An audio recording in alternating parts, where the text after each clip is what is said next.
Every day we are bombarded by messages about how diet and exercise affects our health.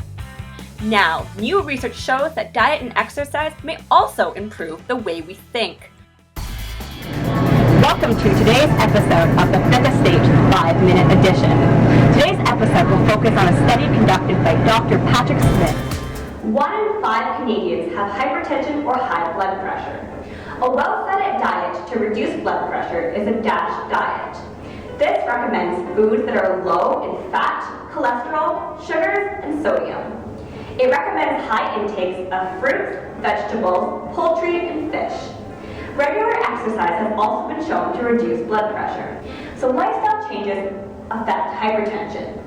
And hypertension is associated with neurocognitive problems. Can lowering blood pressure through diet and exercise also help brain function? We asked Dr. Smith to find out. Thank you for joining us, Dr. Smith, and welcome to the show. Can you tell our audience just about what the objective of your study was? We measured the effect of DASH diet changes, exercise and calorie restriction on neurocognitive functioning. Can you tell us about the participants in your study? 124 middle-aged men and women with mild to moderately elevated blood pressure who did not perform any exercise at baseline and were overweight or obese. That's very interesting. Can you briefly describe the intervention? We divided participants into 3 groups. Over the course of 4 months, one group adhered to the DASH diet alone with no exercise. Another group followed DASH diet, performed supervised aerobic exercise for 30 minutes 3 times a week, and restricted their calorie intake. The control group carried on as usual without diet changes or exercising. So, how was progress measured? We had a series of anthropometric or biological measures that were taken before and after the intervention. We also used a battery of tests before and after intervention to assess neurocognitive functioning. Can you tell us what were the results of your study?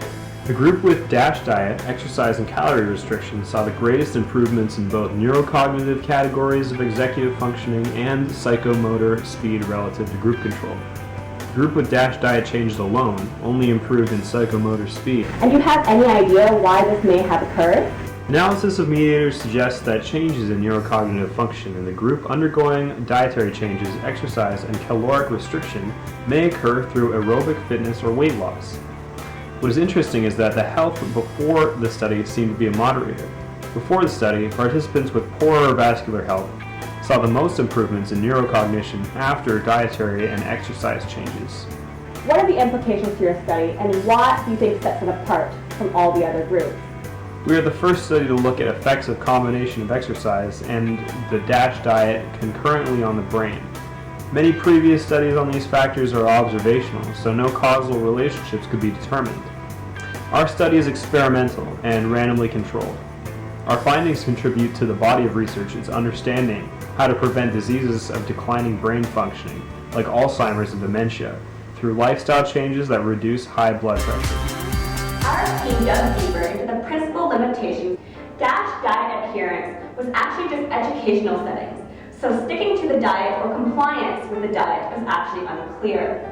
It is unknown if the positive effects on neurocognition persist after 4 months, and what the mechanisms are on how diet and exercise affects the brain. We also don't know if neurocognition can be improved in other populations with other types of diet under other exercise regimes other than those studied.